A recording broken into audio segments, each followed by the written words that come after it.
नमस्कार दोस्तों, मैं उमाकांत लखेड़ा और आज हम इस एपिसोड में एक बार फिर से आपका स्वागत करते हैं। और आज हम बात करेंगे बिहार की नहीं, बात हम दिल्ली की करेंगे, देश की राजधानी की करेंगे, जहां पिछले 48 घंटे से एक त्राहिमाम की स्थिति है।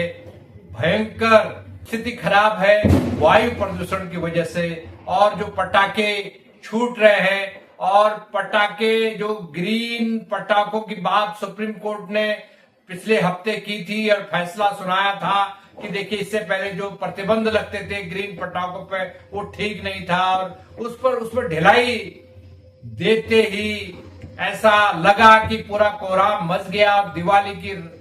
दिवाली की आधी रात यानी दिवाली के अगले दिन सुबह तक पटाखे फोड़े जाते रहे। कोई प्रतिबंध प्रशासनिक व्यवस्था का, राजनीतिक व्यवस्था का, सरकार का दिल्ली और एनसीआर में नहीं था। और जो हालत आज ये है कि जो AQI जो एयर क्वालिटी इंडेक्स है, जिसको AQI लेवल भी बोलते हैं, वो 475 क्रॉस कर गया था।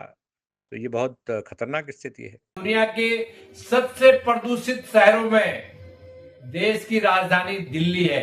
और होता क्या है कि हर साल एक रस्म अदायगी होती है, आरोप प्रत्यारोप लगते हैं। आम आदमी पार्टी थी कई साल दिल्ली में सत्ता में, हर साल उनके तैयारियां होती थी, और भारतीय जनता पार्टी या कांग्रेस जो उनके राजनीतिक विरोधी थे आरोप लगाते थे, और ये लिपापोती चल करके फिर शांति होती थी। फिर अगले साल जैसे ही अक्टूबर नवंबर आना शुरू होता था दिवाली के साथ, ये प्रदूषण का जो सैलाब है ये दिल्ली एनसीआर में छा जाती है। और ये जो दलील दी गई कि देखिए ये जो लेवल है इससे केवल 30% पॉल्यूशन होगा, ये सुप्रीम कोर्ट के आगे, और सुप्रीम कोर्ट का भी असेसमेंट था कि भाई इससे कम होगा। लेकिन जो विशेषज्ञ हैं, जो डॉक्टर हैं, जो दिल्ली के अस्पतालों में अस्थमा, श्वास और जो आंखों में जलन की शिकायतों को लेकर के बड़े पैमाने पर अस्पतालों में लोग आ रहे हैं इन शिकायतों की वजह से। क्योंकि देखिए आप कमरे के अंदर भी बंद हैं तो वहां भी आपको सांस लेने में दिक्कत हो रही है, आंखों में जलन हो रही है। और अस्थमा के जो मरीज हैं, जो पेशेंट हैं, उनके लिए तो ये जो पूरी सर्दी है दिल्ली की, ये मुझे लग रहा है कि पूरी तरह जानलेवा साबित हो रही है। और इन जहरीली हवाओं के बीच में जो सरकार की तैयारियों से ऐसा लगता है कि जो राजनीतिक वायदे हैं, जो सरकारें वायदा करती हैं कि इस बार हम दिल्ली वालों को निजात दिलाएंगे, और जो एडमिनिस्ट्रेटिव कंट्रोल है, जो प्रशासनिक नियंत्रण है, और दूसरा नागरिकों की जिम्मेदारी। ये जो पटाखे, कई ये आवाजें पटाखों की आ रही होगी, इसमें तो आम नागरिक पटाखे फोड़ रहे हैं, इनको कोई लेना देना नहीं है कि जो पटाखे फोड़ रहे हैं इससे किसका फायदा हो रहा है। वो अपने पैसे बर्बाद कर रहे हैं और लोगों को दिखा रहे हैं कि हम पटाखे फोड़ रहे हैं।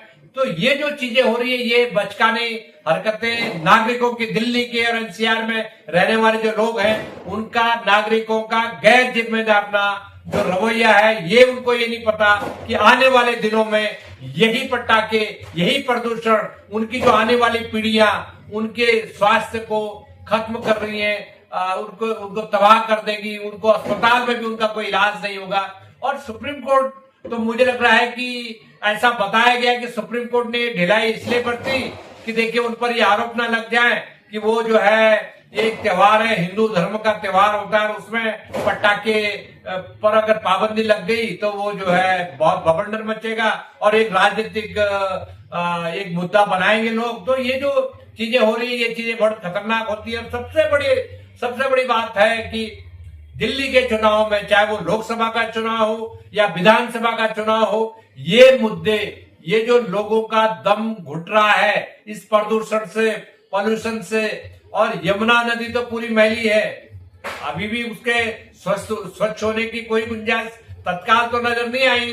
दावे और वादे चाहे कितने ही कर रहे हैं, लेकिन आज हालत क्या है कि यमुना नदी में जो पॉल्यूशन मिटाने की और यमुना नदी को स्वच्छ करने की, शुद्ध करने की और इस काबिल बनाने की लोग उसमें स्नान कर सके, ये दूर की कौड़ी दिखाई देती है। असली सवाल है कि दिल्ली के लोग और एनसीआर, जो गाजियाबाद, गुड़गांव, दिल्ली, फरीदाबाद, नोएडा, इन इलाकों में जो रहते हैं, उन इलाकों में रहने वाले लोगों की जो आने वाली पीढ़ियां हैं, इसका बहुत बड़ी कीमत चुकाएंगी। और मुझे लग रहा है कि इसमें नागरिकों को भी आगे आना होगा। ये नहीं कि सरकार हर काम करेगी। नागरिक, ये जो पटाखे फोड़े जा रहे हैं, ये तो आम नागरिक फोड़ रहे हैं। ये तो अपार्टमेंट में, कॉलोनियों में लोग फोड़ रहे हैं और अपने पैसे से पटाखे खरीद करके फोड़ रहे हैं। तो ये नागरिकों को कौन सा इसमें आनंद आ रहा है, जबकि उनको पता है कि ये सांस उनके बच्चों का, उनके परिवार के लिए कितनी घातक है। तो हमारा काम है इस वीडियो के जरिए आपको जागरूक बनाना, नागरिकों को जागरूक बनाना, राजनीतिक व्यवस्था को जागरूक बनाना, जो लोग सत्ता में है उनको जागरूक बनाना, और प्रशासनिक जो मशीनरी है, जिसके बारे में जो हमेशा कटघरे में खड़ी रहती है, क्योंकि वो एग्जीक्यूट नहीं करती, योजनाओं को ठीक से लागू नहीं करती, और अधिकारी मुंह ताकते रखते हैं एक दूसरे का, और सरकार जब उनको संरक्षण देती है और वो अपनी ड्यूटी नहीं निभाते, तो फिर तो आम नागरिकों का जो जीवन है वो इसी तरह एक किस्म से एक अंधकार की तरफ जाएगा।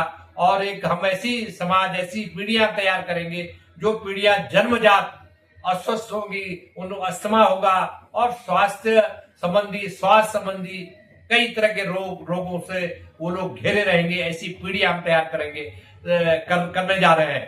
तो मित्रों, आज के इस एपिसोड में हम दिल्ली के पॉल्यूशन और प्रदूषण और यहाँ का जो दम घोंटू वातावरण है, उस पर हमने आज चर्चा की। आप लोगों ने मुझे लग रहा है कि इसका ये जो जागरूकता है, आप लोगों को जागरूक बनाने की, लोगों को जागरूक बनाने की, उसमें एक छोटी सी पहल है। आज के एपिसोड में मित्रों इतना ही। कल एक नए एपिसोड के साथ आपके साथ फिर रूबरू होंगे। तब तक के लिए नमस्कार, धन्यवाद।